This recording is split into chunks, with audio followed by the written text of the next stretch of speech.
Okay, it's showtime at the Thomas J. Bellezza, The Right Mindset Apollo Theater. Oh. Hey, what's up? Welcome to The Right Mindset. It is Sunday, the 2nd of November. The year of 2025 is almost over. Congratulations to time. It always wins.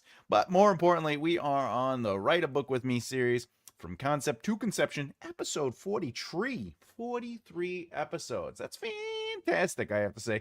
Mostly because we started on episode 1. So we've come a long way, and we've done a lot of stuff, especially for everybody who's been following along. You've seen it, you've been there, and you've enjoyed some conversation. Before we jump into it, let's look at stuff. We got SB, can't participate, but I will be listening in the background. Excellent, SB, thank you just for the support alone. It really means a lot to me. My only question involves a genre changing between stories. How do I make the tradition smooth? I'm assuming you're asking, how do you change genre styles between each book? If that is the case, I know you're not paying attention, so I'm going to answer both those questions, but I will do it at the end of the hour. I'm going to actually take that question. That's a great question, by the way. I'm going to take that question and put it to the aside. I'll put it to the aside. Uno momento. What is it? Changing genres between stories. How do I make it a smooth transition? Okay, so I will answer that question at the bottom of at the end of the hour, just during the question areas. Since you will not be participating, I will absolutely do that question first. Hey SB, and also much love. I hope you're enjoying yourself today. How you doing, Thomas's beard? Looking fine, feeling fine. What's up, bro? Not much, broette. Having fun. Emma! And then we have Cindy. What's up? I wish the poll had. I will try to do an all of the above poll next time. I just try to give it to where we have to choose the most. And that, by the way, if no one knows, every show we do a poll. The poll today is, how do you know you're writing the right story? We have it changes you. You can't walk away. You think about it daily, and of course, it feels necessary. With that said, let's keep it going for the comments, and then we're going to go into today's episode. I'll jump on that. This virus, lack of sleep, because you gurgle in your ears. Tell me about it. Well, let's send you some love and energy and light and some healing thoughts, my friend, to get better. Obviously, we want you always to feel better. Getting sick when I was little was easier. The cough syrup, the alcohol. That's true. Cough syrup. SB, we know you're listening along, and we appreciate the love and light, but we also know you're busy, so know that we're thinking about you. SB, hey, there should be an option. You don't. As in on the poll, how do you know you're writing the right story? Oh, you don't, as in you don't know. That's a good choice. You know what? I should have did that. I should have added. Hey, what's up, matey? Marlos Prime. That was meant for yesterday. I'm here. Oh, well, SB, how's it going? I will answer that question at the end of the hour. I promise you. I have officially moved into my mother's grandchild's house. I just need an extra bedroom. Well, that's fantastic, everybody. Give her a little round of applause. It's always good to be around family. Let's get that in there. And now we're going to get started on the episode. We're going to start breaking down. Now, remember, if you have any questions about what I am doing today, the process of writing this book in real time on the screen, feel free to ask questions. I don't mind the interruption. In fact, I implore you to interrupt me, especially if it has to do with that kind of stuff. With that said, though, woo! Awesome! Hey, Cindy. Let's get into it. Boom, boom, zhang, zhang, boom. If this is your first time to this series, again, we are in episode 43. We've basically done a 43 hours. This will be the 43rd hour of the process to give you some insight into how long it might take to write a book. Remember, I only work on this book on Sundays for 1 hour. We're doing it through my particular process as an example of there are many ways to write. If you don't know, you could always go back to the beginning of the series and you'll see how we brainstormed and did some brain dumps. We worked out character arcs and summaries of those arcs, and then I organized those arcs into a short form outline. I talk all about that in the beginning of the series. We then take those short forms, extend the outline, very fun process, and then ultimately we do zero drafts, which we done. We did all the zero drafts. So now we are officially on organizing plot points and elements to basically figure out what I need to adjust in the zero drafts. So that brings us to our notes right here. We are on chapter, I believe it, 7 or 8. Let's see. I think 7. Let's see. Oh, I think we're on 8. We're on 8. Laura is working on the ship from last night. Is it? Oh, you know what we might be on? 7-2. Right? All right, 1 second. 1 second. I think we're actually on 7-2. Let me pop this in there just to make sure. Because we have 7-1 and then we have 7-2. And just so you don't have to see all the hoopla. All right, there we go. Okay, yeah, we are. Okay, let's zoom this in. I gotta change the page. This is how I know we are on this, because of the page thing. All right, let's see. Again, if anyone's wondering, this is not my traditional setup. I'm just doing this so everyone can see the screen and see the words and everything like that. So if we go back to 1, I think we finished 1, if I remember correctly.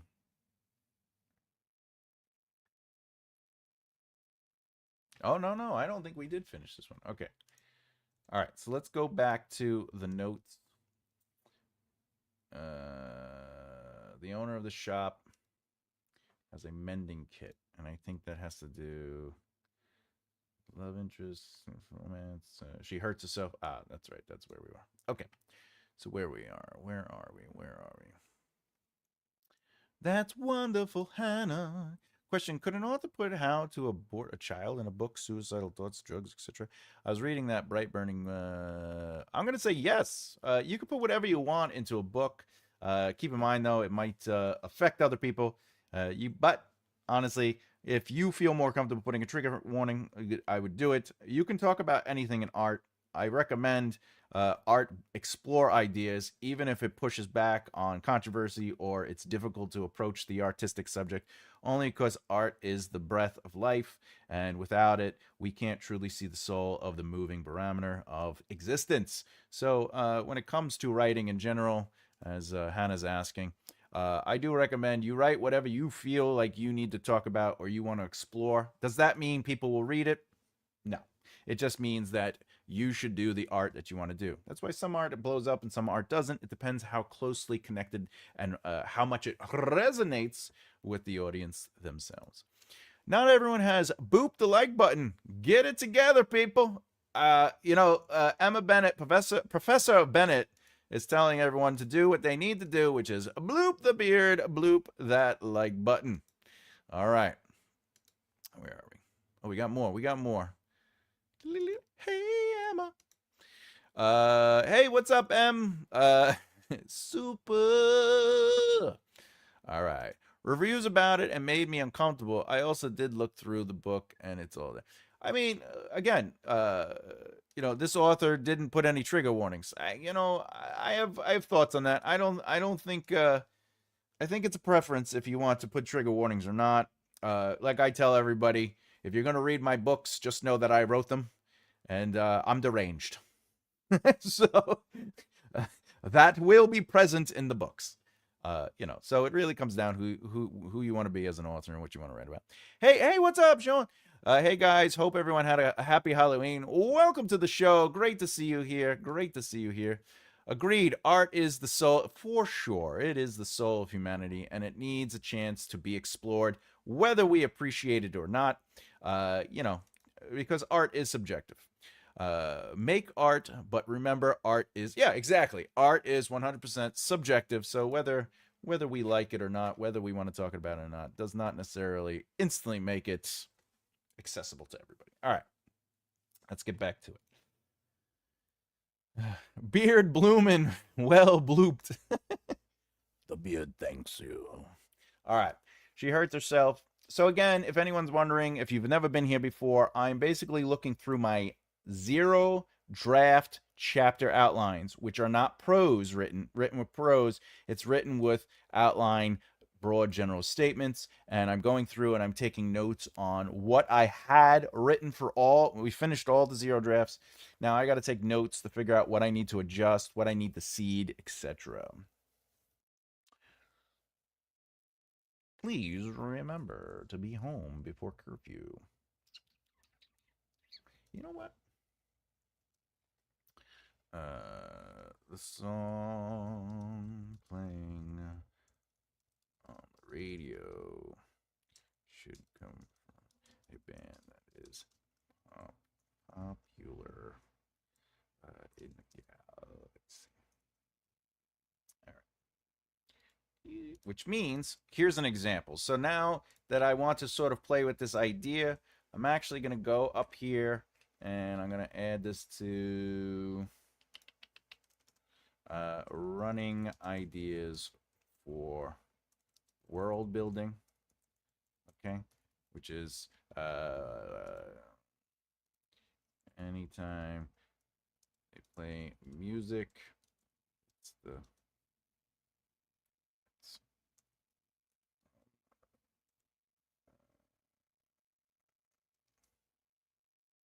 popular band.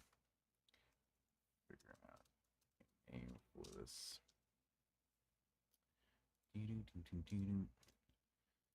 Okay. Band is pop and is big in. All right. The reason I'm doing this is just for world building fun, whatever. But maybe we'll do this. We'll call it we'll just say pop band.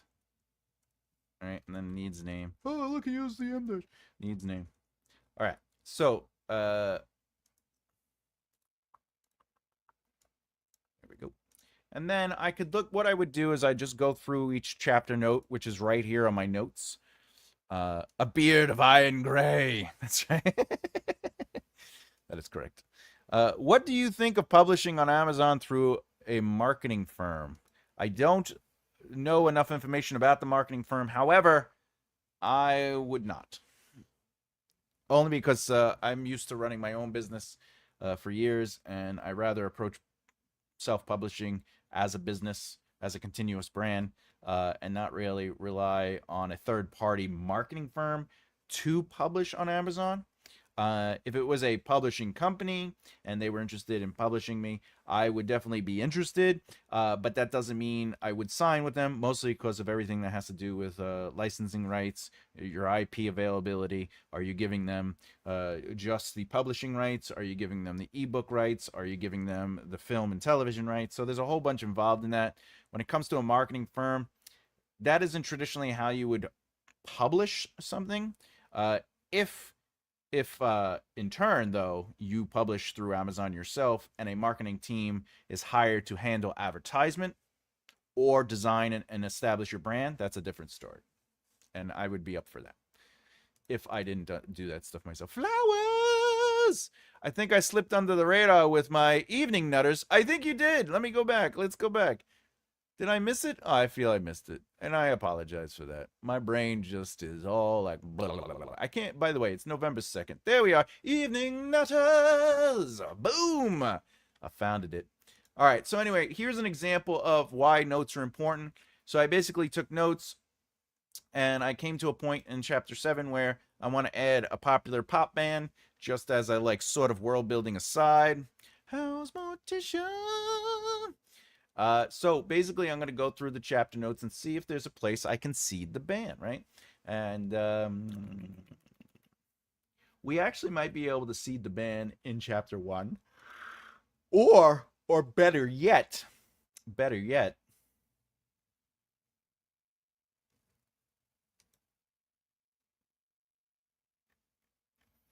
All right.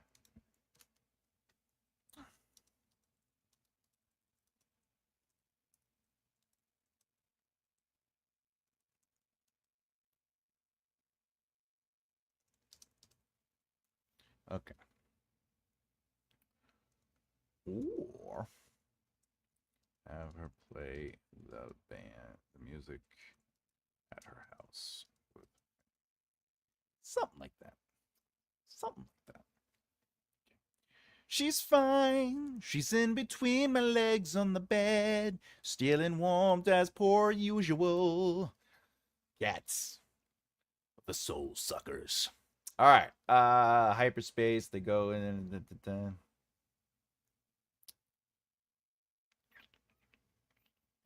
Oh, I have a funny joke. A funny joke. All right. So, when Laura is pressing all the buttons to make the ship take off, it turns on the radio and song comes on and shuts off. That'll be a funny little moment. All right.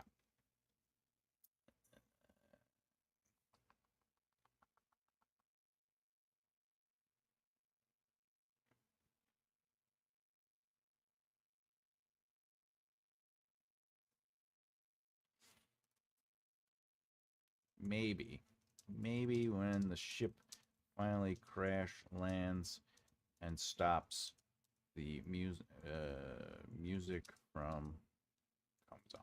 Now, this doesn't mean I'm going to use these moments. It just means that I'm giving myself notes to think about when I am reworking the zero draft outlines. Only because, look, you cannot find, you cannot discover if something's working unless you try it. And remember, just because you try it doesn't mean you have to now keep it.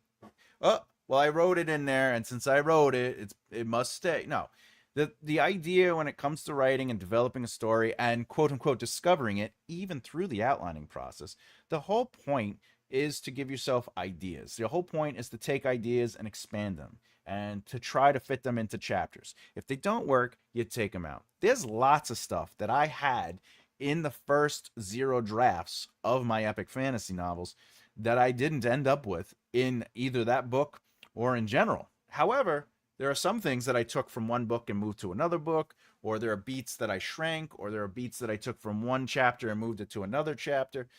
But we don't know just because it may sound like this might be a bad idea. This might be too distracting, right? Like if I think that, that means I might be taking away an opportunity to make something interesting. It may indeed be too distracting, and that is something that has to do with pace and the smoothness of the story. So that's something I would have to think about when the time comes. But don't take those opportunities away from the story. Allow things to be filtered. Allow them to go through the process of the creative discovery. Okay, that's something to be very aware of as a writer. Oh, we didn't. Pass EA spanner so I can fix the hyperdrive. pass EA spanner so I can. You gotta fix that hyperdrive. They need to source a sonic screwdriver. Apparently, it can fix anything. I agree. You need that sonic device. Let's see. Works on authorities. Okay, here we go. All right, let's keep it going. I think there's a lag in the video, so I might be seeing comments that are on something I said, but I don't necessarily remember it.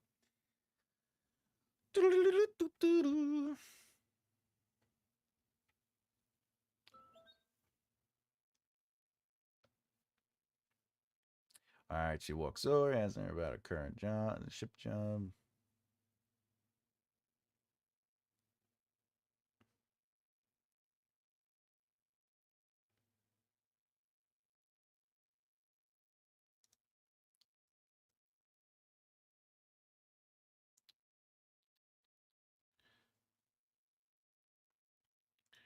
Be careful, fixing a hyperdrive is a lot different than oil changing.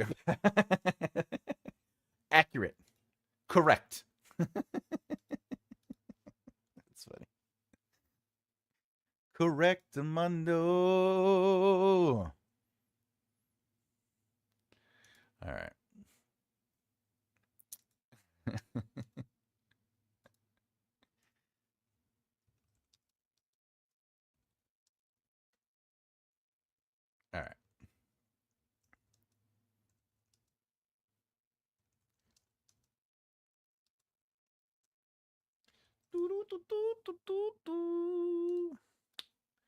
The boss mentions some sights to see in the city. Laura mentions that she's focused on getting her ship.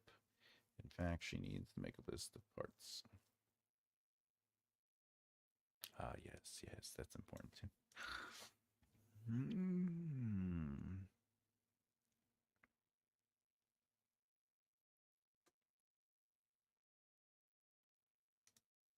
Oh, yeah. Back before curfew.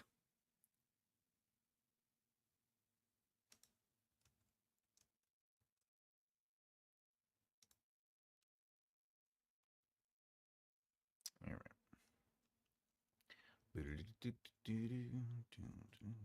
Scene one. Actually, I should do this. Scene one. Now we are on scene two. Scene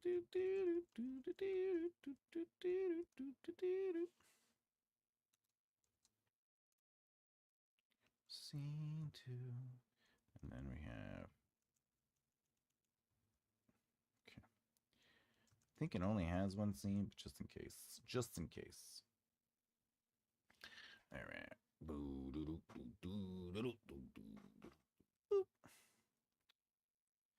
All right. Scene two. As you can see with this hard chapter break, she has to go work on the ship. So the next chapter, the next scene, just starts off with her getting to the ship. You know, she's in the field, she's getting to the ship, and that's the thing about writing. Sometimes you don't have to start off with like, she got her jacket, she got the keys to the car, got into the car, drove through the city, got through some sort of checkpoint, drove off into the field, and then got to the ship. Can you do that? Yes. However, I would recommend if you did want to do something like that, that would mean that getting the coat, getting the keys, and getting to her car, there should be a conflict there. Because remember, every scene, every chapter, every section, every plot point, every act needs a conflict. It needs a problem to solve. Whether it's big or small, that's a whole, it depends on where you are in the narrative. However, every time you come up with a scene idea, you now know you're going to have to set that scene up. So, context, so we know what's going on and what ultimately is their desire within the scene. Then you're going to have to disrupt that scene and create a problem, which is conflict. And then you're going to have to resolve it. So, every time you think of a scene, get jacket, keys, and car. That's a scene. Drive through city. That's a scene. Go through checkpoint. That's a scene. Go, drive through the field to get to the ship. That's a scene. So now that's 1, 2, 3, 4 scenes, which all need setup, which all need conflict, which all need resolutions. So now you just built your word count up. Now, if those conflicts are beneficial to the growth of both the plot and the narrative and potentially build world, then they might earn their position. But it is good to think about, how do I get right to the meat of it? How do I start in the middle? And all that means is like, get to where there's movement. Where is the most emotional movement or narrative movement possible in a scene or a chapter? And that's really where you should be starting. It doesn't mean you're starting at the high point. It doesn't mean you're starting at like people yelling, I can't believe you were late, right? Like, you don't have to start. That is not what they mean with middle. It means just in the middle, the movement of an emotion that is on the journey of becoming something, or the movement of a narrative plot. Okay, that's all that means. It does not mean to start with, but you can start with people screaming. You can start with action. You can start with a truck blowing up, but that doesn't necessarily mean, that isn't what start in the middle means. However, as some advice, if you do start with a truck blowing up, that is technically the setup. That is not the conflict, because remember, you have to set up context so we know what's going on, and then challenge that context. So if you start off with an explosion, you may think, well, it is action, it is conflict, it's a explosion, but you're just setting up technically the status quo of that scene. So keep that in mind. Keep that in mind.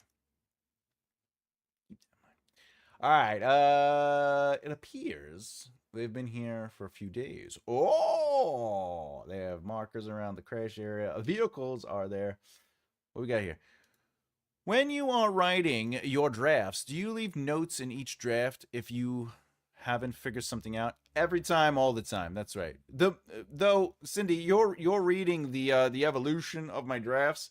As you can see, the ones that have the most notes are the zero drafts, and then like first draft would have like how you pronounce names, maybe a note or two on like what I'm trying to do. But by the time I'm at my second draft, there are no notes. There are no notes. Mostly because any real construction notes, one might say, go into my note file, which is basically what we're working on now. So it's a process.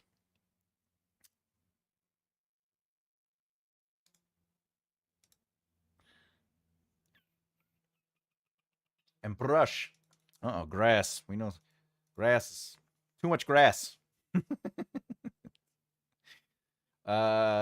get to the city limits as they have farming and other agriculture. Oh, I spelled it right. Laura always has to mention her name and connections to the ship and her planet.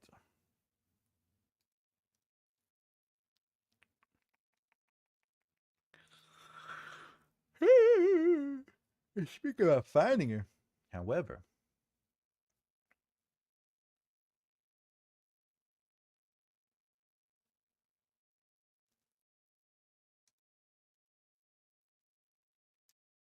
now obviously I don't have to take notes if the information is on the zero draft. Like all this is explained, you know.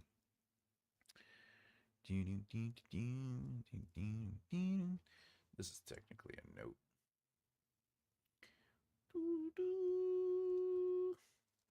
Cuckoo. All right.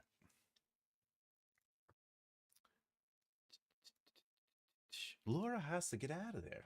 She's gotta get out of there. All right, Laura. Just for educational, Laura hides because it would be present tense, right? Or hid. Laura hid.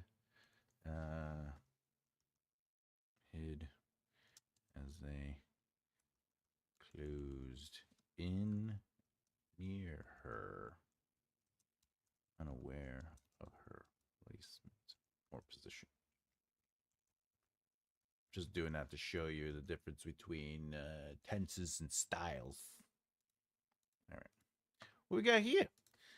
Do you find sometimes by third draft a scene or scenes need to be more than one chapter? Yes. Yes. Usually, I'll put that up there. Usually, if I'm writing, if I'm by my third draft, by the way, I've already done some ridiculous amount of work, as you will see during the series. Uh, so again, my first draft is sort of like, well, the zero draft gets the foundational elements out of the way. That's all plot.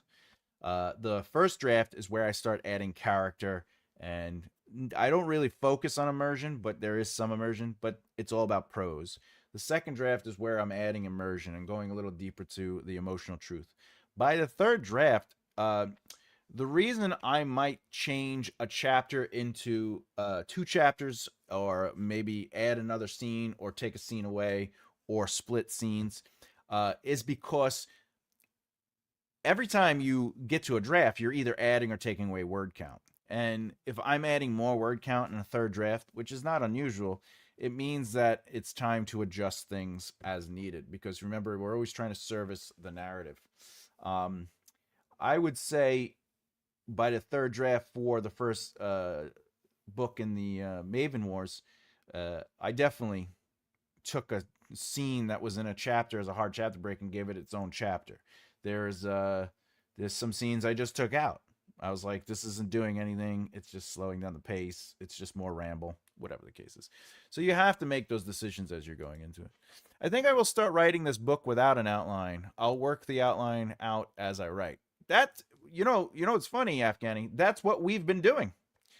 See, a lot of people think an outline is something you create to write off of, but I actually outline with that in mind. So the way you're approaching it, I'll work the outline out as I write, that is what I do. That is what this technique is. It's just I'm starting off with such tiny detail. I start off with very broad general ideas, and then every time I go over it, I'm adding a little bit more and more and more and more. So I am technically not a fan of writing out an outline with every detail you need. And you would say, but Thomas, this feels like every detail you need. No, I started off with the least amount of details, and then I slowly added to them with the extended outline, and then I went deeper into what the scene would look like, which is the zero draft. Now I'm just taking notes to make sure that foundationally things are connecting. And then once I get to the first draft, it's just writing prose. But all the work is done on the smaller scale. But I do not traditionally write out an outline to a point where it's like perfect and then start writing. If I did that, I would go insane, because there are a lot of things I'm going to discover on the way to getting to my first draft. And then once I'm in my draft, I will discover more stuff and so forth and so forth. I've outlined before each new chapter, and that's great too, because like at least you have some sort of play with the previous chapter, and it gives you some insight into what you could use for the next chapter. But when the next book starts, I'm going to try, Thomas says. I love it. I cannot wait to hear about the process for you and how it's working for you. Same here, Afghani. I started writing with an outline, then I built it from there. Yeah, for sure. But again, I don't like outlines per se. I like the mixture of the two. I like discovering the narrative as I work it slowly. Talking of drafts, is your third draft the final polish, or do you go back and do some titivating? That is a great question. So you read the scribe tier on my Patreon. That goes up to the third draft, and then there is indeed a polished draft. But don't worry, once you finish reading all the chapters, I'm gifting anybody who's on that tier just the completed book, the finalized book, because you also have to have a line editor come in. You have to have all the other, and that's technically another draft. Which would be the polished draft. But the third draft that you're reading in that tier is basically, that's what it looks like. It just hasn't been ran over by some sort of editor. I have the basic outline of my books, then develop more outline for each scene. I mostly use mine if I have to research. And that's basically what this system is. It starts off with the grand scale, the macro, right? And then it just gets smaller and smaller and smaller until I'm writing the zero drafts, which is the micro. Hey, Ro, what's up? And to everyone, wave hello, Ro. Howdy, Flowers and Cindy. Cool, makes sense. I hope it makes dollars. See what I did there? Hey-o! Come on, everybody. Hey, making the jokes. Woo!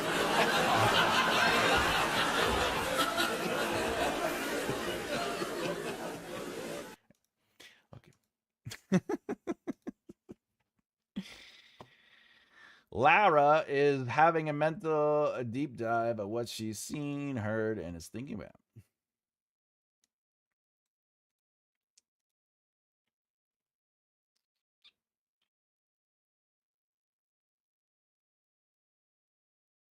Slowly leaves. That's a weak verb. Yeah. All right. Boop. All right. We are on 7.2. Now I'm going to do this for this because I may have more notes later, so I don't want to just get rid of it. Don't want to get rid of it. Don't want to close my eyes. Don't want to turn away because I miss you. Oh, what's this? Right set thumbs. Thomas would like to trade you bound paper for your green paper. He's collecting it to clean it up. That is true. And if anyone wants to send me their pennies, feel free. They're supposedly going obsolete soon. I'm enjoying reading your process on the scribe tier. Love the characters. Just started chapter 3, and Aaliyah is going to be quite the urchin. Yes, I'm excited that you're reading it. I'm really excited that you're enjoying it. But more importantly, chapter 3, you're getting into it. You're stepping into the world, and my ordinary world. Basically, plot point 1 is the first, I think, 8 chapters or something like that. So I'm pretty excited, and I love that you like Aaliyah. I always like when people like Aaliyah. Even though I love Devious and I love his character and everything, I because Aaliyah is the secondary protagonist. So obviously, if you're reading a book and it goes to the second protag and you're just like, ugh, this person again, that's bad. So I like that, they're both enjoyable on some level. The second book though has 4 POVs. There are 4 character POVs that we follow, and that's I extended it a little bit. I get a little bit bigger. I get a little bit more fun with that. The second book though is woo. I want to know if Ro cried. Ro did not read the book. Ro is waiting until all the books are done, which I get. I'm the first person who says it. I like how you sprinkle hints that Devious's parents weren't nice people. I don't know. I'm not gonna confirm or deny. I'm gonna let other people enjoy the discovery of what is and what isn't. I love his parents, but that's because I like writing them. All right. It's late at night, way past curfew. Oh, this is the chase, I think. Olivia moved through the streets, hiding in alleyways, etc., etc. Takes her time moving. Yeah, I think this is the. Oh, yes. Now, by the way, this chase through the city was set up when, in the previous, chapter 7-1, the boss was like, "Hey, you could leave early because so you could get home before curfew." And clearly, she's not getting home. Curfew. That's Reiner's opinion. Reiner. I love Reiner. Reiner is a ball buster. You know what I'm saying? Reiner is like, my papa. Look at the good. I want to give you hugs. I want to give you hugs. Yes, Mr. Lucas made me much more patient. I mean, that is completely fair. That is fair. But you would have never seen Star Wars 4, 5, and 6 because he was like, I'm going to make 9 of them. I'm wondering if I know who Devious's parentals are. Can you give a follow-up to that thought, the Flowers? As in, like, you're wondering who they are as people, as like individuals, or are you wondering who his actual parents are? Because that's the prologue. The prologue says that his parents are Bandarn and Nelakai. There is no mystery to that. Devious's actual parents. It's important to know that they are indeed the king and queen. But I mean, who they are, that's a whole other question. Who they are is part of the fun of the book, is all I'm saying. It's part of the fun of the book. And I think you're on chapter 8, right? I think you're on chapter 8, if I remember correctly. All I'm going to say is the book starts going like this. It's going to start going like this. All right. Laura. Ooh. Yes. There's no twist like his real parents were the gods. No. He is Hamaran. His parents are Hamaran, which is basically humans. But the way Corgan refers to Devious's eyes sounds like he is referring to Zoliva. Well, the queen in the prologue has blue eyes. Zoliva has hazel eyes, which is much more clearer once you get to a chat. She has a chapter. She has chapters. It's the who. Yes, who. Quote of the day. You either want a piece of you. Oh, wait. You either want a piece of you, have peace. Oh. You either want a piece of you or have peace. No, Thomas. I watch trilogies at a time. Oh, well, that's all right. Well, that's fair. You either want peace or you have peace. Ah, yes, that's a good quote. That's a good quote. You either want peace or you have peace. You want peace or you have peace. Yeah, I guess. Yeah, it makes sense. Wait a second. Is this you quoting yourself, sir? Also, I freaking love your picture. Are you Gandalf in that? None shall pass. All right. AI fart. Oh, and the what? And what? What? Are you using AI to talk to us? All right. Okay. Loris the clear things. They're flying. This is mostly action. Of equal or want peace. Oh, you either want a piece or you have peace. Yeah, that's what I thought. Yeah. All right. There are flying vehicles with spotlights. Spotlight flies by. Laura breathes, catching her breath. That will definitely be changed in the prose.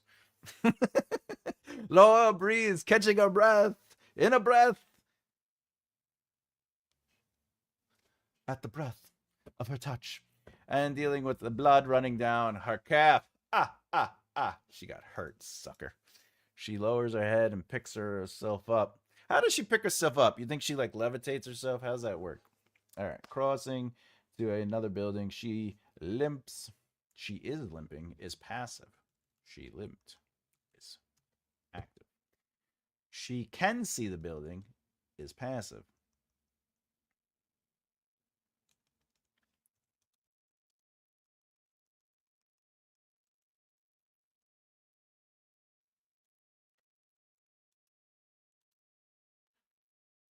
Work building stood out in the distance, is active.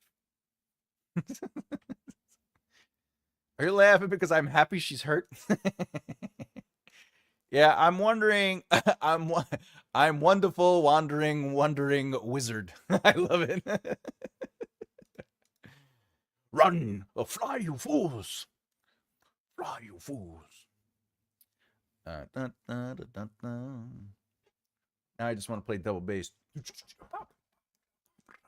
You fools! The Lord of the Rings have come. Valhalla, deliverance, never forgotten me. Valhalla, deliverance. Have you ever forgotten me? Oh yeah, power metal. All right. This is present tense. I'm going to be writing in past tense. Climb down a fire escape, hitting the ground on a bad leg and tripping.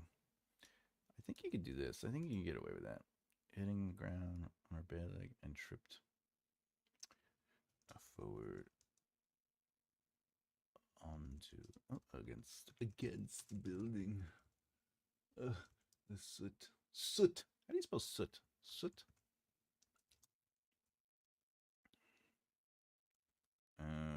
Claimed skin. Claimed her palm. Just playing around. All right. Laura breathed breathlessly, catching her breath because she needed to breathe. All felt in a breath. Be right back. By the way, if we can't make fun of our own work in process, like how can we really call ourselves writer? Yeah.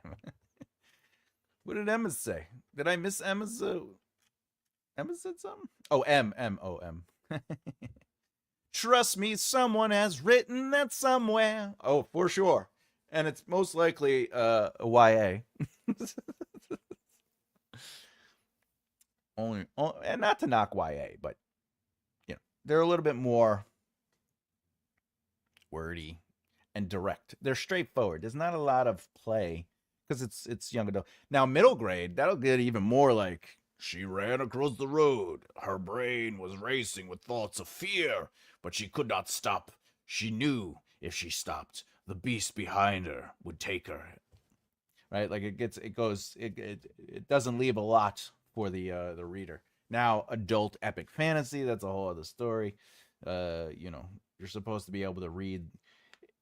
That's the thing that I knew was going to be a undertaking when I wrote that epic fan. Is like I know I want to physically embody these emotions, and I don't want to really quote unquote tell, even though telling is important for context.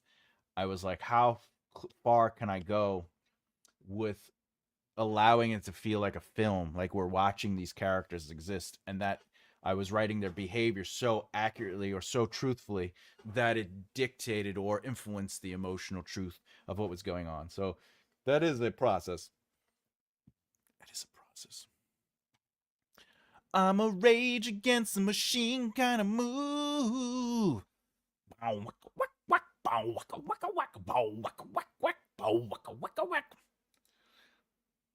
forget the lyrics. Ouch. Hope it's not too cold, Sean. Conquer out with a big bang. It's about 50 degrees in the house. Woo! 50 degrees. 50 degrees. Rage against the machine. All right. Lyrics. What is this? What is it? Killing in the name of.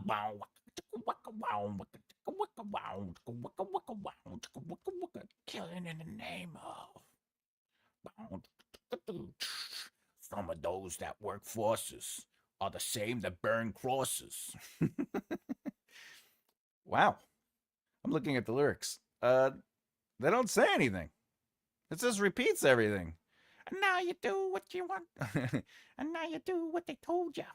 And now you do what you told you. It's like reading that song Cake by Cake. What is it? Cake lyrics. Lyrics from Jay-Z. Right? It's where is it? Drake. I forget. Pound cake, Drake. What is the lyrics? Pound cake, cake, cake, cake, cake, pound cake. So, I don't know. It's been a while. It's been a while. Should be fixed tomorrow. Thank God. Man, being cold sucks. 8 degs here. 8 degrees. High of 10. All right. Or ran. I don't know why I just ran in, turning on the lights and rushing to the first aid kit. She tackled.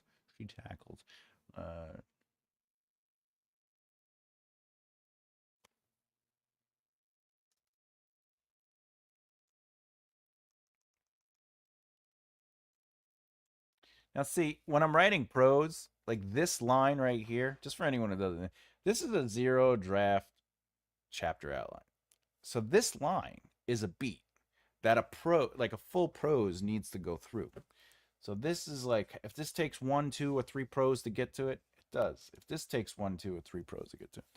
So all this is going to expand based on me showing the movement through that narrative beat. So that's the thing about outlining, is it's just sort of like, what is the rhythm of the scene's movement, and then how do I describe it? How do I make it come to life in each particular moment? Like, I wouldn't write Laura was nervous.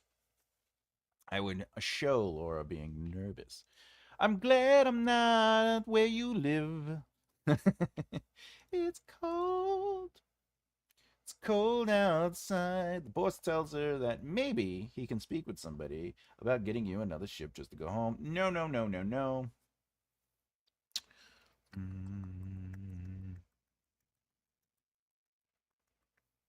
just realized something. Let's go back here.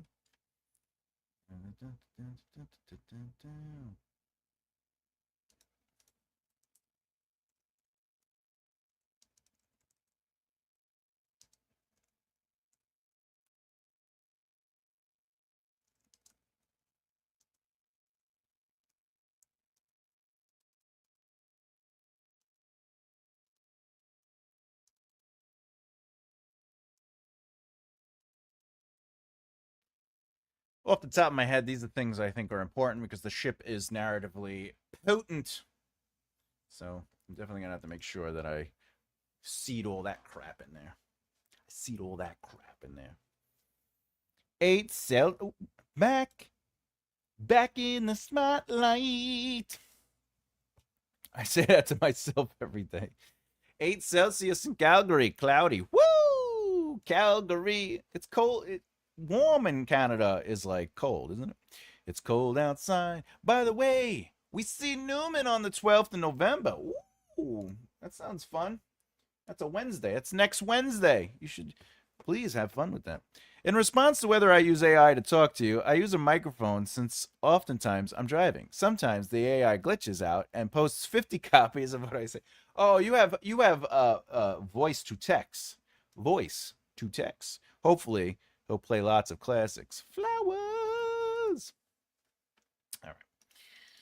There is a banging at the door. All right, I don't need notes there. Laura throws on her welding outfit. Wedding outfit. Woo.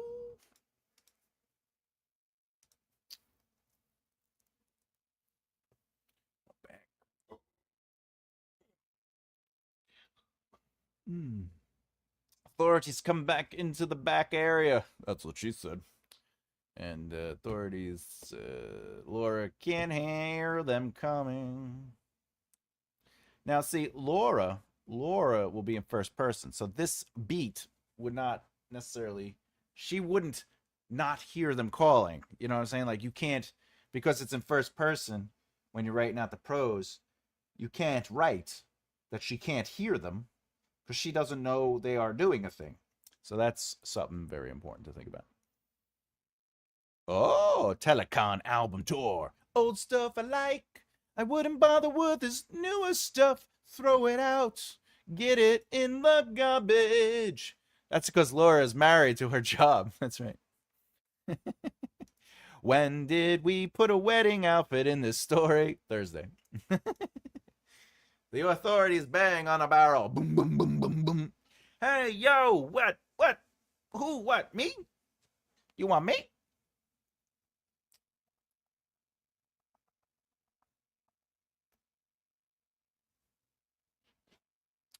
All right, I have a thing that I have to place I have to place into the scene.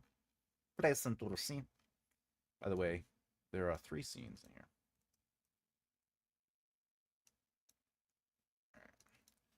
Make sure Laura's wound is referenced in this scene.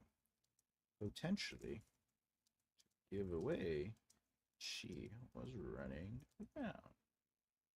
Ooh,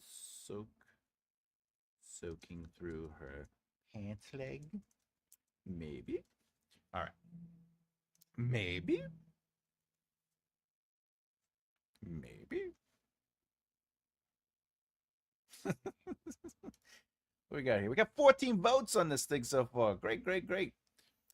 By the way, if anyone doesn't know, we will be talking about the poll shortly. How do you know what you're writing the right story? It changes you. You can't walk away. You think about it daily, and it feels necessary. I'd love to hear your thoughts. Please let me know in the comments or the poll.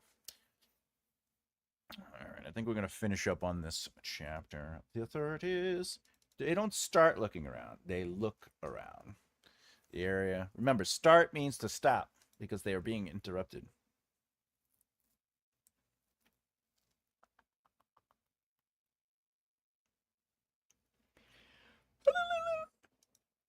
Arc my shadow in vain and listen to the sirens from two-way.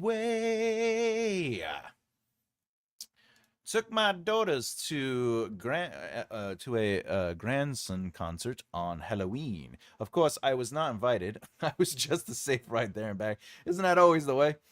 Uh, please take us, but you can't have fun with us. No biggie though. Didn't know who the hell a grandson was anyway. I mean, does anyone? I love my shadow in vain and listen to the sirens. What is this? Oh, this is examples. These were examples we did. All right. Okay, Laura says she. Okay, that's it. All right. Okay. So we're gonna be on chapter 8 next time. I am gonna do this while we're here. I might as well do this.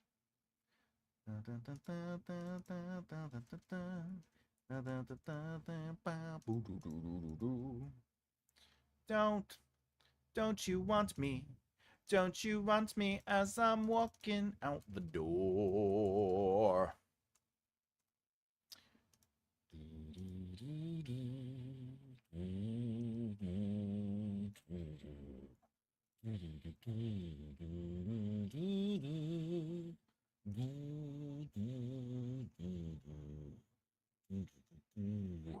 See the curtains hanging in the window, evening on a Friday night.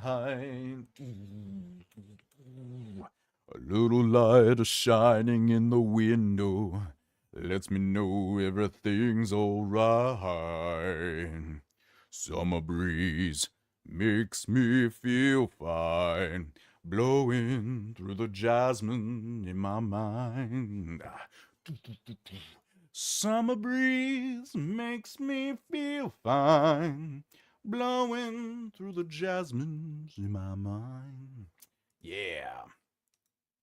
See the paper lying on the sidewalk. Music from the house next door. Bow, bow, bow. So I walk. What is it? So I walk on up to the doorstep, through the screen and across the floor. Bow, bow. Sorry. Typo version.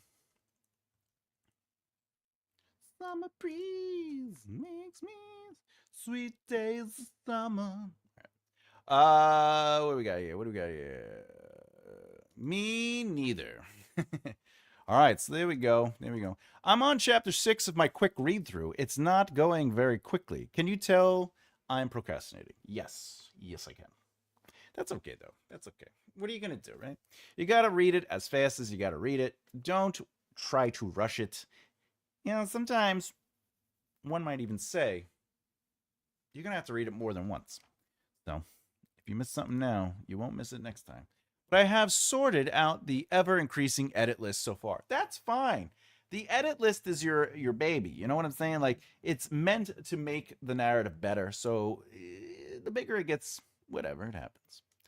The long and winding road, summer breeze. Oh, I love that. Yeah, great song. Great. Both versions, by the way. Whether we are talking about typos or what is it? The seals and crofts or something like that. Seals and crofts. Excellent stuff. What does your edit list include? Flowers. Notes. The long and winding road is kind of like my writing style. Oh, interesting. It's a fantastic. Okay, that's a good style. It's a fun style. It's fun style. It's fun. The long. Let's get a little sample of that. The long and give everybody a long and winding road. The long and winding road that leads to your door will never disappear. Oh, the Beatles. That's right. Took me a second. I was like, I think I know what he's talking about, but let me double check that. So I have to do the insects, you know, the long and winding road that leads to your door will never disappear. I don't know. I don't remember the rhythm. 1970. I wasn't even born yet. Jesus. I have remade separate files for each of my chapters for having them in one file. Wasn't working with the word count. I love it. You got to split it up. You know, you got to do what you got to do. That's a smart move, Hannah. Smart move. If you're tired of the same old story, turn some pages. Rio spamming. That's right. All right. I guess we could close this. Claire's Adventures Assemble. Harry Potter. That's the best I could do. Harry Potter. All right. Before we get into the poll, I did promise that I would answer this question. Changing genres between stories. How do I make it a smooth transition? SB, are you still in the room? If you're still in the room, I'm going to answer this question. So I'll wait to see if you're in the room. Give it a second. I find it easier to handle the chapters if they are in separate. Yeah, for sure. For sure. It's way much easier because then you can just focus on it. You can just focus. You can just focus on it. I just want to focus. It puts the oil on its skin. it puts the oil on its skin. Okay. All right. Change. All right. So SB asked the. Oh yes, SB. All right. Excellent. Excellent. SB. She asked changing genres between stories. Again, I am assuming, just to clarify, you are talking about changing genres between books within a series or saga. How do I make it a smooth transition? I love this question. I love this question. All right. There are a couple ways to do this. Okay. The first one is honestly, if it's a new book, if one book is say fantasy, or I should say a romance, and then the next book is sort of like action adventure, and then the next book is like a mystery thriller, and then the next book is whatever. Okay, a cozy. We're gonna go cozy romance, okay, or a cozy fantasy. The first way you could just make the book what it is, and it would be a smooth transition in the sense of you're by the second book you're teaching the audience, you're teaching your readers, training them essentially that each book is going to tackle its own genre. Of course, in your marketing you could do that too. Now, if you wanted to be a little less like direct and a little less hit the wall, what you would do is, let's say the first book was fantasy or romance. Let's just go with an easier. If it was romance, the next book starts off with the romance vibe, and it is through the inciting incident, and definitely through the Act Two, moving into the new world of Act Two, where the genre would shift into whatever it is to be, would thriller, comedy, a crime, whatever. Then you would do the same thing in the next book. You would start off with the previous feel or genre, and then you would slowly shift into a new genre.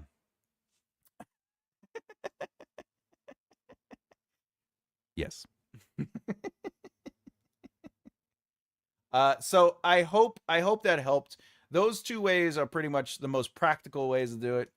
It isn't uncommon to do it the second way, because then at least they come in and they have an idea of what's to happen.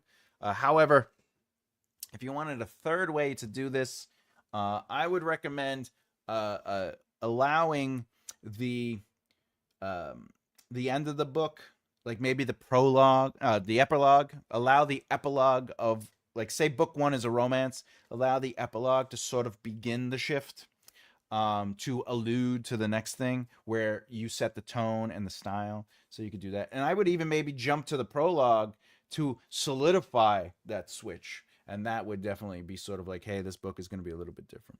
But always allow your marketing to be something that stands fast, with the switch and everything like that. What do we got? I hope that helped. If it weren't for lined paper, my writing will be long and winding too. I need that resistant line and the support line to get my writing done. Lord of the Rings and aliens invade Middle Earth. Ooh, that would be fantastic. Right? Does Ripley show up? Ripley, believe it or not. Okay. Yeah, with Lord of the Rings, like, let's say Fellowship started with Lord of the Rings style, and then like the ending shows like a spaceship landing, or the epilogue shows a spaceship landing. We know that aliens are going to be in the second book, and then in the second book, it's them dealing with the aliens. They could either be dealing with aliens, or it could literally just take place from that moment when they see the aliens drop. I don't know. I had a book coaching client who, wait, I had a book coaching client who's kind of doing this with his series. See, well, now you have advice. I have advice to do that. They are all romances with a second genre books. I love that. If they are indeed romances, then all the books have to have a happily ever after. However, If every book has a secondary genre, then it's even easier because you just maintain the romance elements. Because then it's going to be basically, it could be romantasy, it could be a romance thriller, it could be a romance crime, it could be, you know what I'm saying? Because then the elements of romance are there, but then you could kind of allow so you can absolutely do that even easier if you allow all the books to be filtered through one specific genre, which is romance, and then there's sort of like a side genre, like, you know. But to be fair, The Predator starts off as an action flick, and then it literally shifts into a sci-fi film, and then it literally becomes a monster film, like a survival film. So they do it 3 times. Um, it's not uncommon. Dusk Till Dawn. Dusk Till Dawn starts off as a crime action flick, and then it turns into vampires and demons and stuff. The kissing, linking them all together. Love it.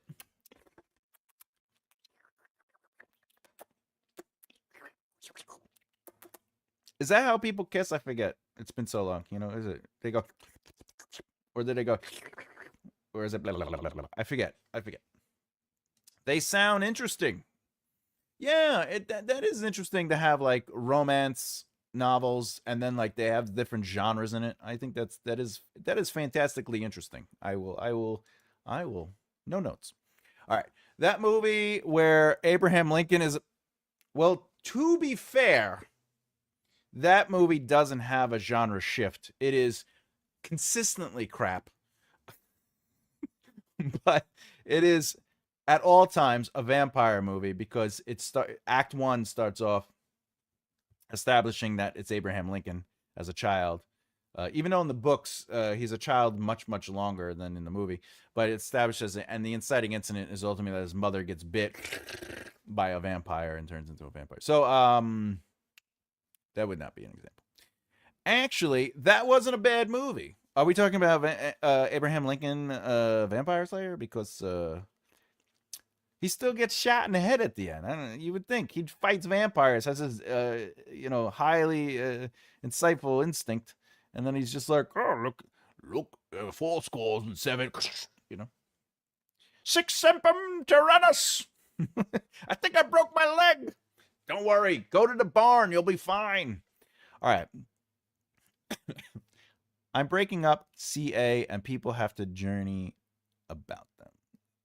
I'm breaking up CA, and people have to journey. SB, I have dyslexia, so sometimes sentences. Could you clarify that? Could you explain that a little deeper for me? Unless you're saying you're breaking up the stories, and it's going to be like the journey of different people within that romance world. That's what I'm saying. I tried to watch Interview with a Vampire the other day, and I struggled greatly. I'll say this much. I love Interview with a Vampire, the movie. Definitely not the show, but the movie. However, it is very different from the book, but more so nowadays watching it, it is very slow. It is a slow movie. There are things I wish they did from the book and added it to the movie for sure, but it is a different vibe nowadays. It's slow. Spoilers, dude. What am I spoiling? What did I just spoil? Oh.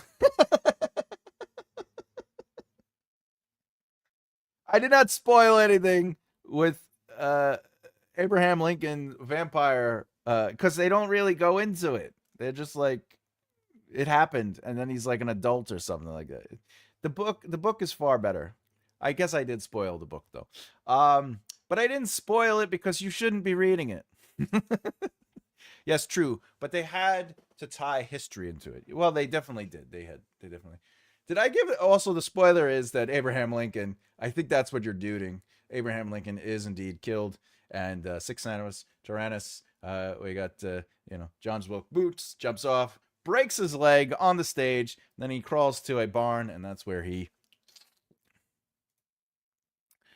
All right. National disaster politics and a good old fashioned. Ooh. I love fantastic politics in a story, but I also do like a good natural disaster. You can't go wrong there.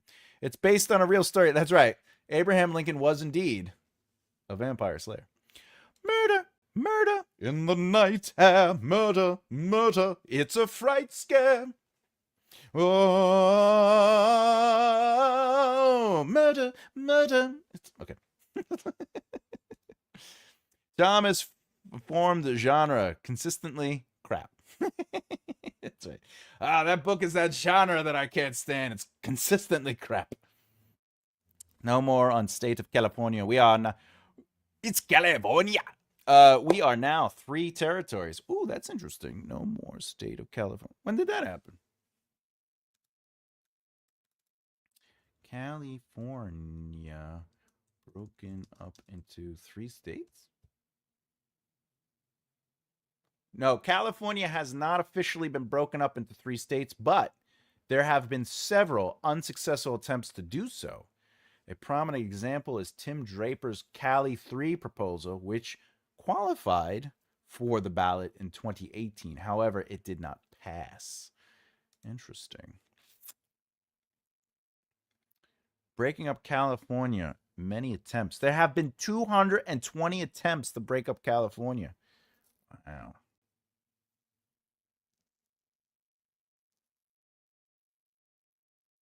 Oh, they're trying to break it up so they could affect the voting.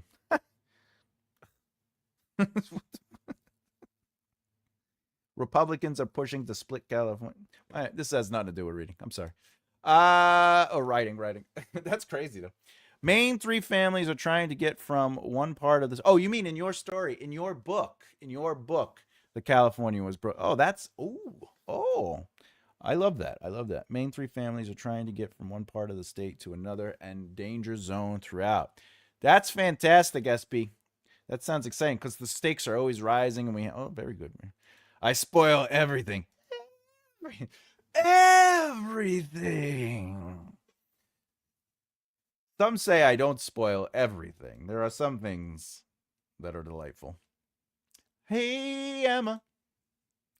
All of the above, Thomas. All of the above. Hey, bro. Yeah, I figured that out after my brain started working. Because it was like...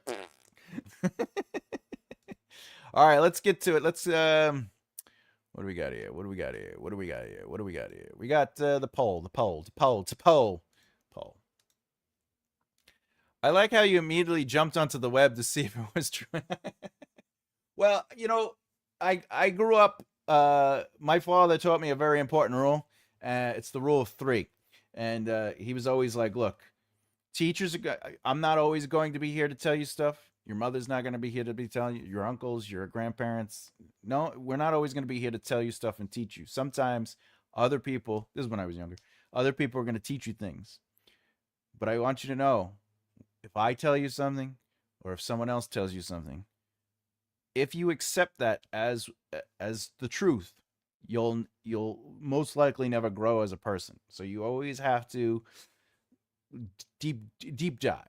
And I actually talk about it in the book, the Breaking Down Success, where I talk about that. That is something that I learned from my father. Basically, learning something is not the same as understanding it. So just because somebody tells me something or I discover something for myself, it doesn't necessarily mean I understand it. I may know it now. I may know this tidbit of information, but it doesn't necessarily mean I understand it enough to allow it to be a truth for me. So I do deep diving. That's just an instinct for me. That is just a trigger of or a response to information. So that was a nice little gift that I got. That to this day I bestow upon my clients too and people I deal with. Being sitting here on the eye-shaped couch, and listening to everyone talk. I hope we're entertaining you and drinking water. You need your water. Water. I live by the rule of 3. It's a great rule. Find 3 separate sources and then do your deductive reasoning, splice things apart, at minimum 3 sources, and then you assimilate the information as needed, but we always need to learn. I'm the same way. See, that's why we get along, SB. That's why we're having fun on this. Water rules. Well, I don't know what the rules of the water are. Hey-o. All right, let's get into it. The poll. How do you know you're writing the right story. Now, there are 18 people listening. We have 14 votes. So if anyone wants to vote, the poll is in. We do not have 18 people. We don't even have 15. Anyway, how do you know you're writing the right story? We have it changes you at 0%. We have you can't walk away, 14%. We have you think about it daily, 79%. It feels necessary, 7%. All right, I'm going to close out the poll, and we're going to, or I could leave it all. Everyone got their votes? Yeah, forget about it. All right, we're going to end the poll. We have 79% with you think about it daily. How do you know you're writing the right story? I like that. I can almost understand it changes you, even though it has 0, and I can definitely relate with it feels necessary. Like it's one of those stories where like if you don't get it out, like a part of you is sort of dying inside. Like I need to do this, not because I want to tell the story, but because it's a story that needs to be told. Like it feels necessary. That's how I look at it. It feels necessary. It's sort of something internal that isn't so much that you can't walk away from it. Like you can't walk away from it to me is more like it's just it's a story that you want to tell, that it's something that is interesting to you, that it's something that's driving you, but it isn't necessarily something deeper. I guess I'm inflating it. You think about it daily. I like that that's 79%, but I think about a lot of stories daily that I don't want to write. But I love it. All those answers are great. I love every answer. Every answer is valid. Fantastic stuff. Good answers. Good answers. I don't know if I'm writing the right story. Well, Afghani, what makes you write the story, though? Now, of course, the other question is, you're saying you don't know if you're writing the right story. When I say right story, I mean the story that's right for you, the story that's going to be the thing that you need to tell. Because the right story will connect with somebody. And this is the thing. Like when I used to do stand-up comedy, people, and I've talked about this before, but whenever I did stand-up comedy, other comics were like, I want to make the whole room laugh. And it's like, no. Jerry Seinfeld, when he does a show, like if he's like, I'm going to play the theater, the tickets itself for that show aren't for comedy. They're for Jerry Seinfeld. And your goal is to connect with the audience that is your audience, the audience that relates to what it is you're talking about, the stories that you're interested in. And it's that audience that's going to continue to grow as they develop a relationship with that brand and who you are as a writer.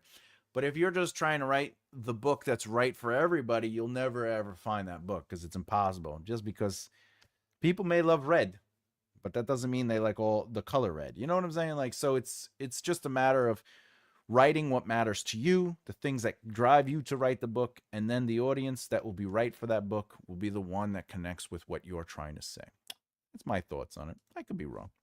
I voted for thinking about it daily, for that's what I do every day at work. I barely think, so I my brain's like, meh. I feel the same way today, Afghani. Yeah, but you're doing great. You're doing great, Emma. You're doing great. You're doing great. If I die with my story in my head, I will go to Hades. But maybe Hades will be like, that's such a great story. I'm going to let you go back and finish that story. And then you're like, well, now I can't finish the story because if I finish it, I'm going to go back to Hades. And now you're immortal. Look at that. That actually sounds like an interesting concept. Like an artist, even if they're not writing a book, but like an artist is like creating something, a piece of art or creative thing, and they die, and like Hades or some sort of evil entities like, that art needs to be created. I'm going to send you back to live until you finish it. And then like right before they finish it, they realize, wait a minute, does that mean I'm immortal? And then they like live, and then it's always about the evil entity trying to convince them to finish it. Like, no, you have to finish it. It changes the world, and it like does it. It inspires this person to do this, and like they start creating, and they're like, you just got to do it. And they're like, well, you gave me this gift. You either have to kill me, or you're gonna have to deal with my interest in being immortal. And then it's a nice conflict between the power of art and the power.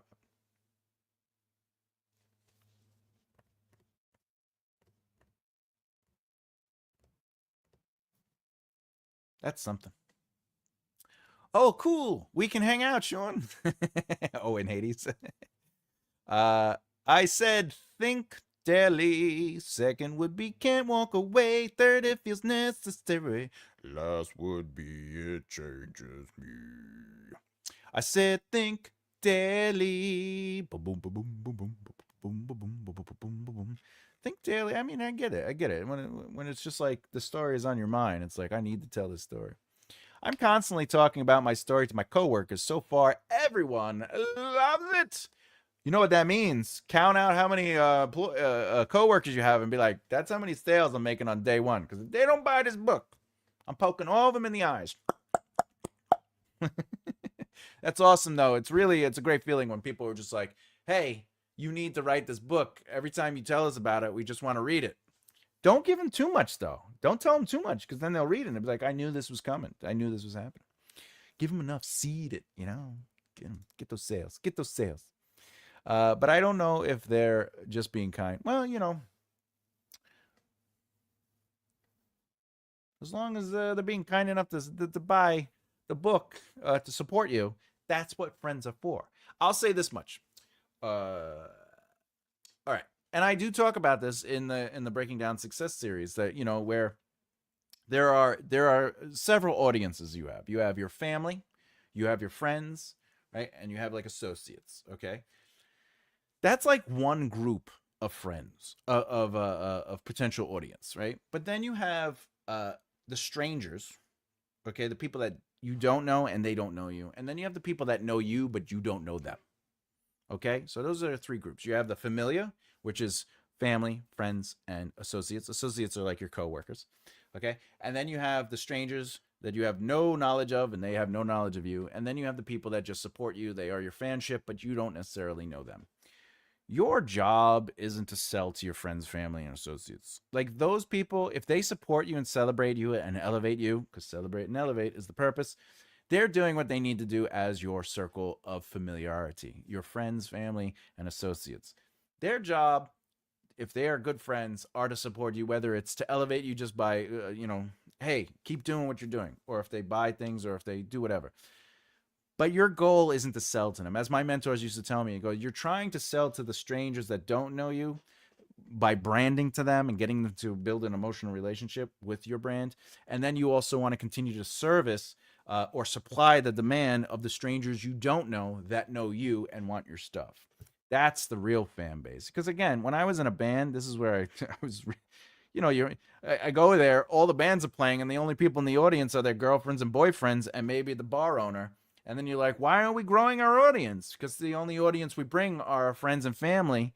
Of course they're going to support us, but they're not going to tell other people to support. You know what I'm saying? Like they may, but it's really, So if they're just being kind, that's their job. That's their responsibility in the familiar audience. So just accept it and love it and just embrace it. But really what's going to happen is when you're ready to sell your book, it's all about marketing and advertising that brand that you marketed. That's the importance of sales, right? Totally Emma will hang out in Hades. Sean, leave notes. You could get a ghostwriter. That's funny. That's funny. Right? R.R. Martin's going to have to leave some notes. I'll tell you right now. Every story has been told, but not from your POV. Cindy paying attention to yesterday and loving that you're sharing the wisdom. I see what you did there. Awesome. Plus, I have a guy friend over who's helping me with new ideas as well, and he helped me decide to try and write a 3 POV for my story. Hannah Hart, I have this to say. You have to find an idea, okay? I'm only saying this because, and I could be wrong. Because again, my brain is scattered a lot of times. But it sounds like you're consistently changing either your approach or the narrative itself.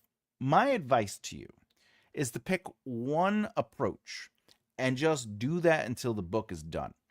Then, if you don't like what you're working on, go back through it, adjust, and change. However, you'll discover what works and what doesn't work for you. So when you're writing your next book, you can now adjust your process. The reason I say this is because you'll finish the book, and that's the goal. You cannot improve as a writer unless you're actually doing the work and trying to figure out what works and what doesn't work. However, I don't know if that's necessarily the case because my brain is scattered. But new life goals, immortality.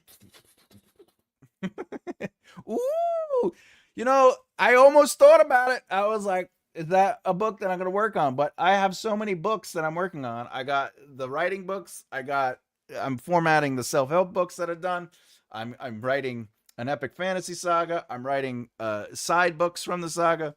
I'm writing this sci-fi book. I have a couple books.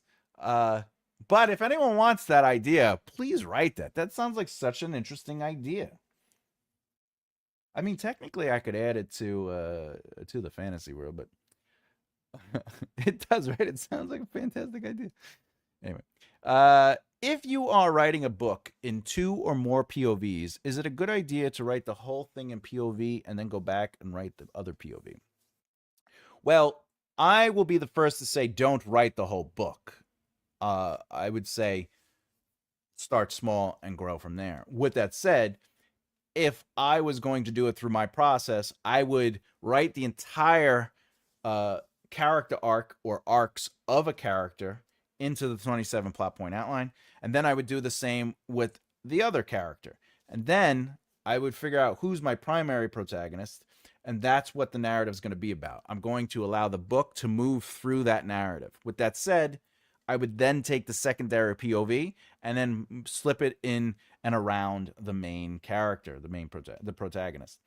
And from there, I would just develop the story or the narrative slowly but surely, starting with the short form, going to an extended, going into 0 drafts, etc., etc. Only because if I know all those details, it'll make writing so much easier. Like when I get to the prose part, that's the easiest part for me because I'm not thinking. I'm not sitting there going, what happens next? I'm just basically going, how do I represent this? How do I move through the emotions? So that I hope that helped. But that's how I would approach it. But again, everybody's different. So if you want to write the entire book out in one POV and then go back and be like, how do I filter this through? The only reason I feel like that might be counterproductive is ultimately because you might discover so much in the second POV where you're like, wow, am I limited by what I already wrote with the main POV? So now I have this other idea. Can I change it? And the thing is, you can change it, but now you have to adjust everything else because of said change. I have a story to write, but the fecker says no. Look, all you got to do is sit down, okay? Have your water because water rules, all right? And then you get your little clickety clackety. I have a keyboard, you have a keyboard, and then you clickety clackety, and then it's gonna be terrible. And then you got to go back and then clean it up. But at least you'll be writing, right? So one of the biggest fears, especially that I hear from clients, is they're afraid to write something because it might be bad, or I don't know what to write. And the thing is, if you don't know what to write, or you have a worry, or whatever the case is, that's not the important part. The important part is you're going to work it, and you can't work something that's not written down. So just write, just write, just let it come out of you.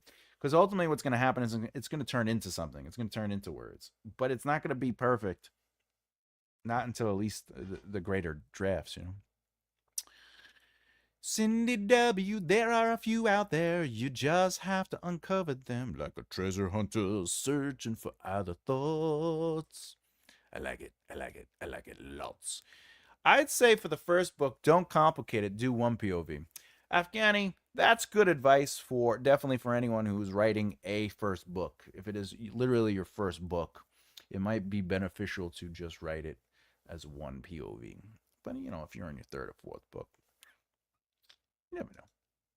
Well, if you look at my story's title, Spirit of Honesty, Tempter of Deception and Shame of Grace, this title sounds like, to me, a 3-person point of view. Hey, you got to do what you got to do.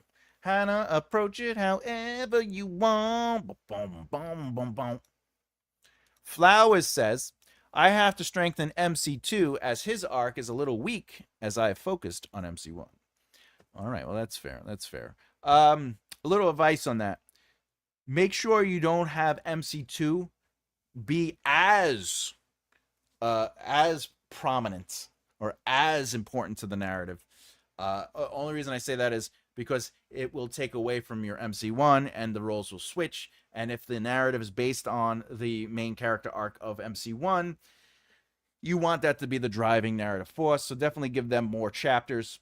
The other thing, though, is MC2's narrative in one way or another should influence either the themes and tone of the book or the main narrative itself. And the reason I say either is because some people write two POVs and they never interconnect. They never touch each other. They don't even influence each other. So that's okay too. But that's still, both those things have to play around with the themes and tones, just in general.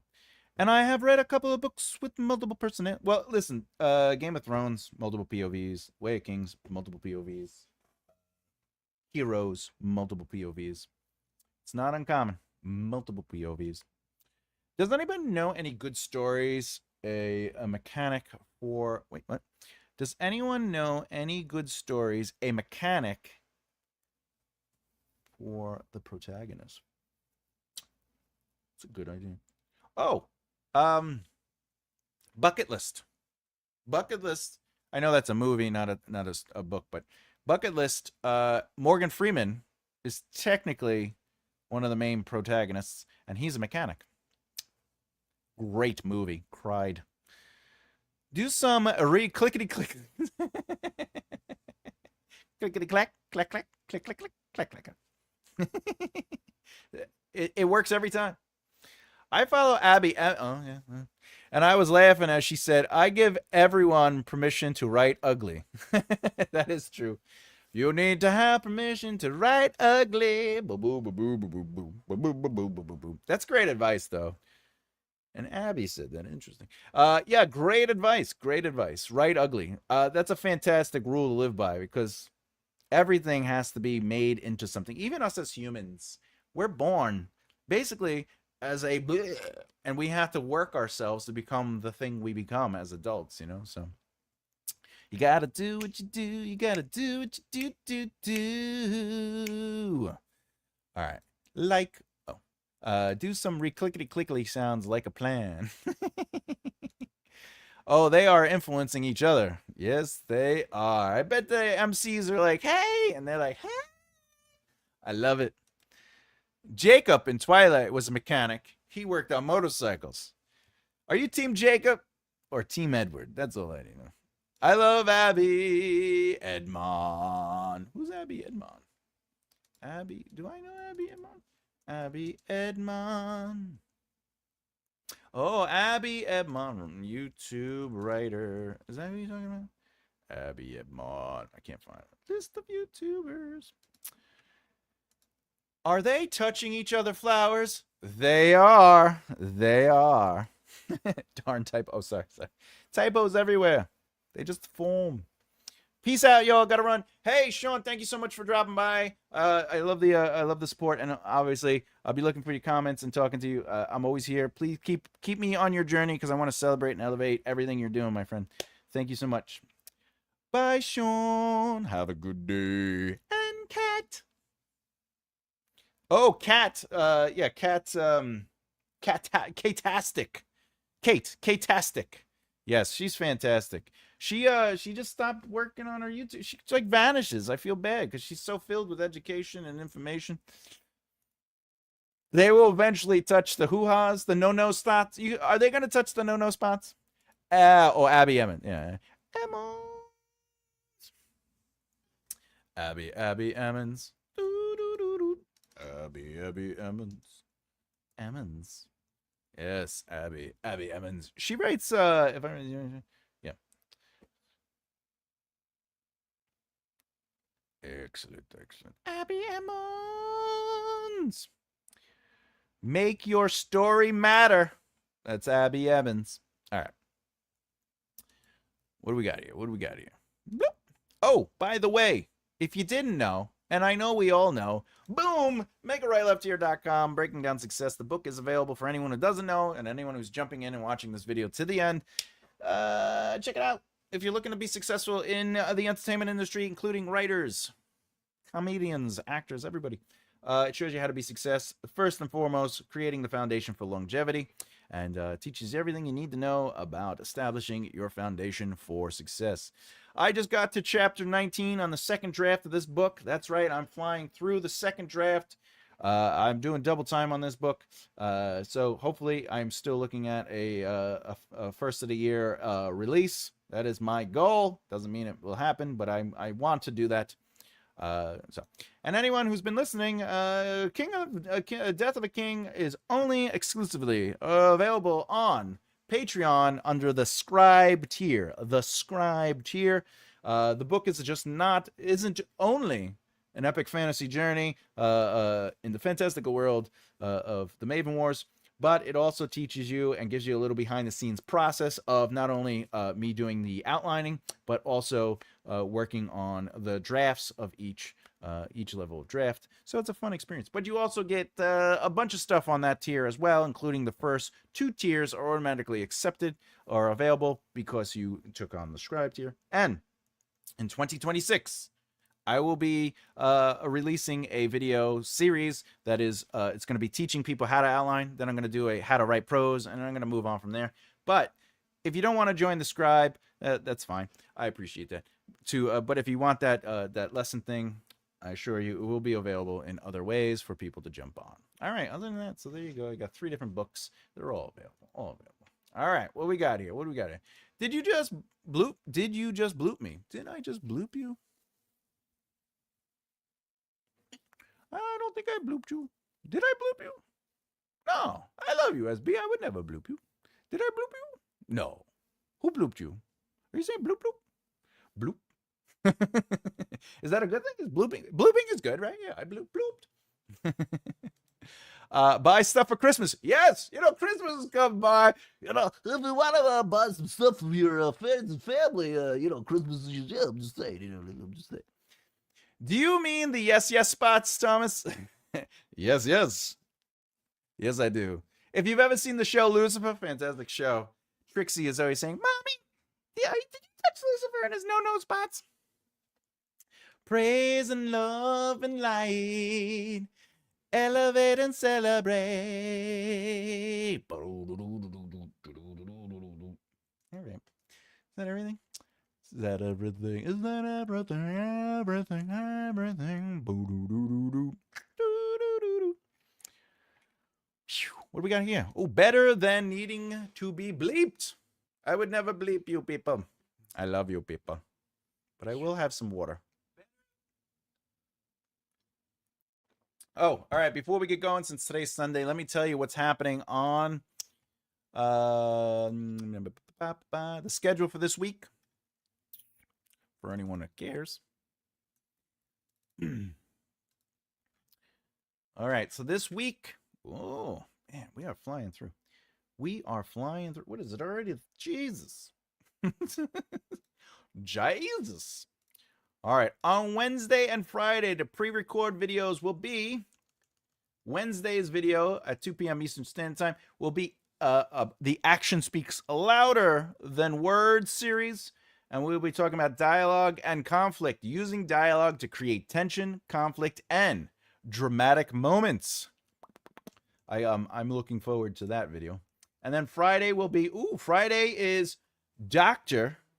Howard will be on the show. It's her return. It's her second time on the show. She'll be a guest on the podcast. That is pre-recorded. Very fun stuff. She wrote for Marvel. I think she still writes for Marvel. Did a book thesis on Black Panther. And she is a published author. And then Saturday will be a Rewrite the Greats. We are going to be looking at Mark Lawrence, Prince of Thorns. I will be rewriting the first couple of passages of Mark Lawrence's Prince of Thorns on Saturday at 2 p.m. Eastern Standard Time. And of course, Sunday is the Write a Book With Me series. We'll be on episode 40 Trace. 40 Trace. Buys. Listen, if you didn't know, the books are available, and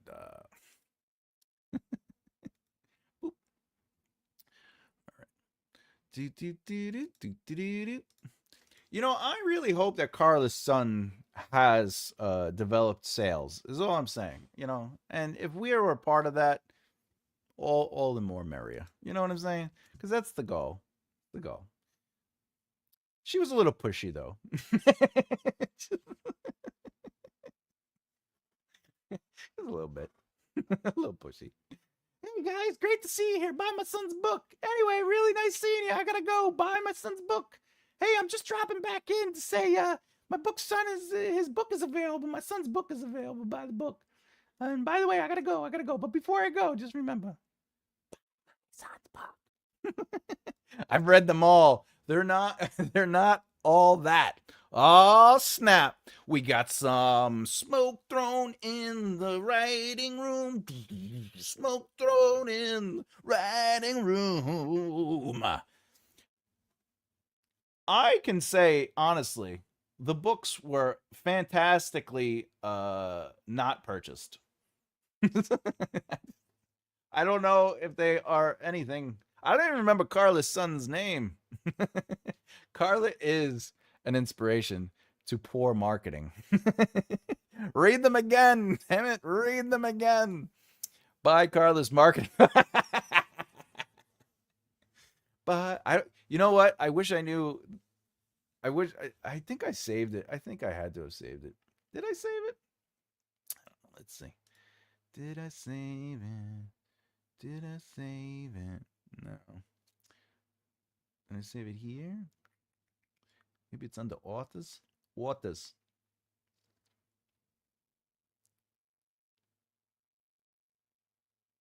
I don't remember his name.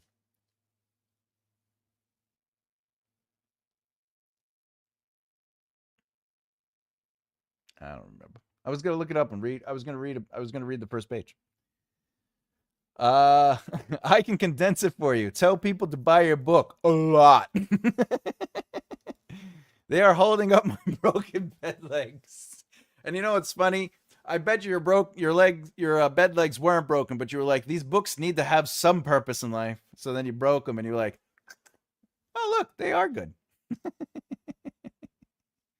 That reminds me of Joe Biden saying, "Laugh, people. That was a funny joke." Joe Biden said, "Laugh, people. That was a joke." That is funny. Laugh, people. That was a joke. I think that was actually Bush. That was Bush. Jeb Bush. Oh no, I think he said clap. Will you please clap? And Morticia is using them as a scratching post. That gives it real value because let's be honest, cats love scratching things. They're just like, hey, let me do it. But other than that, nearly bonfire night. Oh, poor Carla's son. By Carla. Her name was Carla, right? I'm still trying to remember the kid's name. I could have swore I saved it somewhere. Just out of curiosity. Let me see. No. Carla. YouTube. Speaking. No.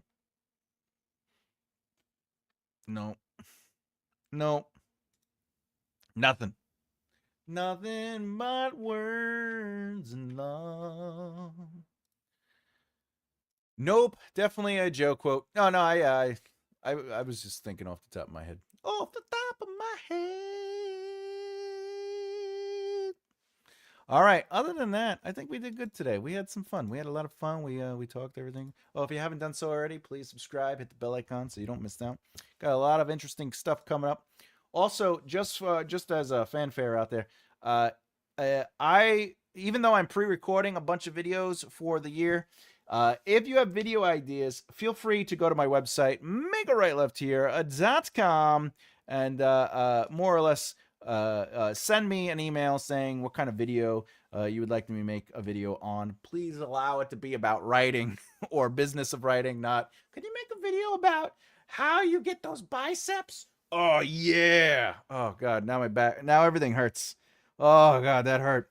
Uh, but if you want, because I'm going to be randomly releasing videos throughout the year that are just, fan based. So, everyone who supports me, I want to show love and give you back some stuff. So, even though my whole schedule is basically recorded almost by now for next year, I will release the oddity here and there as much as I can. I'm still debating whether to sub. You should. You should. However, I think you would be an excellent subscriber on the channel because you kind of already know what's going on and you'll just be privy to the moves. You'll be like, oh, I know what's going on there. And then you'll like adjust for convenience and pleasure. All right. Oh, can you make a video about Mana War? See, this would be an example of not having anything to do with the right. That flex convinced you.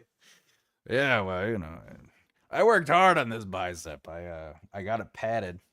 I have runner legs though, which is crazy. I just have these. I have I have these like thick calves, and I don't know where they came from. I don't know. They're just there. Do a review on Carlos' son's book. You know what's funny?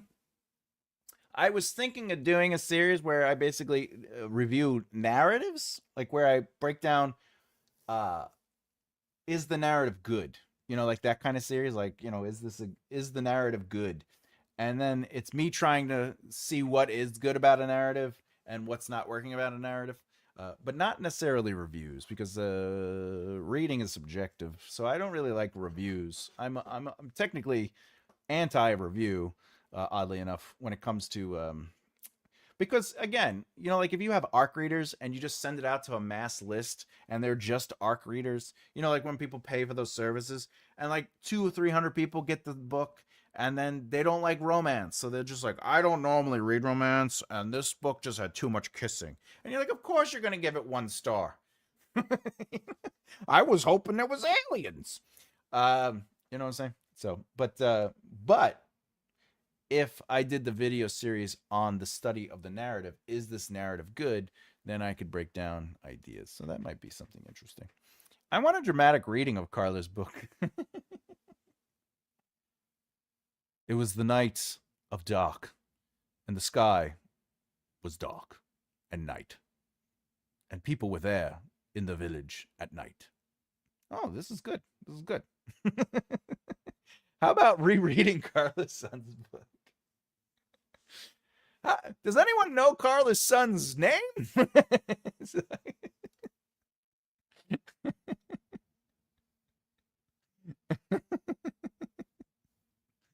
I'm just saying. What is her name? What is his name? I need to know. Rewrite the great. But rewriting the greats is where I literally rewrite it in my author voice to show you what author voice looks like. Whereas the reviewing, if the narrative is good, that is like a different thing. Also, I think that'll garner some views, because it'll be like, is this narrative good? And people are like, is it? And then they'll jump on, because I have really good retention on the videos. I'm not getting the views, my views are good. My views are good, but like I have high retention and I have high interaction and engagement, and I'm like so grateful for that because I love having a very tight audience. I do. I love just the general community of everybody. But the channel, I get AdSense. If I can get 2,000 views in a video, maybe I could buy a coffee or something. I'm just saying. I thought that was his pin name. Carla's son. Imagine that was the kid's name. Like, I am Carla, written by Carla's son. That would be so funny. No, of course it doesn't matter. Are you responding to, is the narrative good idea, or are you responding to, what is Carla's son's name? His name is Carla's son with a K. KKK. Ray Bradbury is looking for some books to burn. Oh.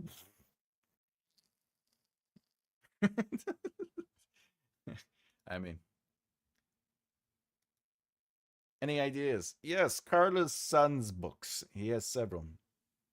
I like, and by the way, I think self-publishing is as valid as being traditionally published. But she was saying when she's like, my son's published, and I was like, oh, is he published on Amazon? And she goes, yeah, and I'm like, oh, well, that's being self-published, and she was like, no, no, no, he's published through Amazon, as if like that wasn't self-published. I don't know. Oh, what? The cat is sleeping by my feet. How cute. Oh, is that a high note? What? Or is that more like whoa? Fun little side. I did write a song. I rewrote music 2 days ago, and I just want you to know I have to avoid that. By the way, that's it. I think that's it. Are we done? I think we're done. Hey, kitty. I think that's it. I think I need food. It's 4:00. All right. What do we got to do today? I got a lot to do. All right. Let's call it a day. Again, I will see you next week. We got a lot to do. I'm excited about the rewrite. I've actually been looking forward to that rewrite. It's the greats.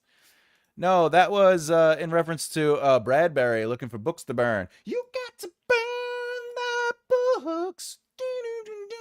You got to turn the page. All right, everyone. I'm out. My name is Thomas J. Bellezza, and as always, much love and keep developing the right mindset. I'll see you next time. Bye.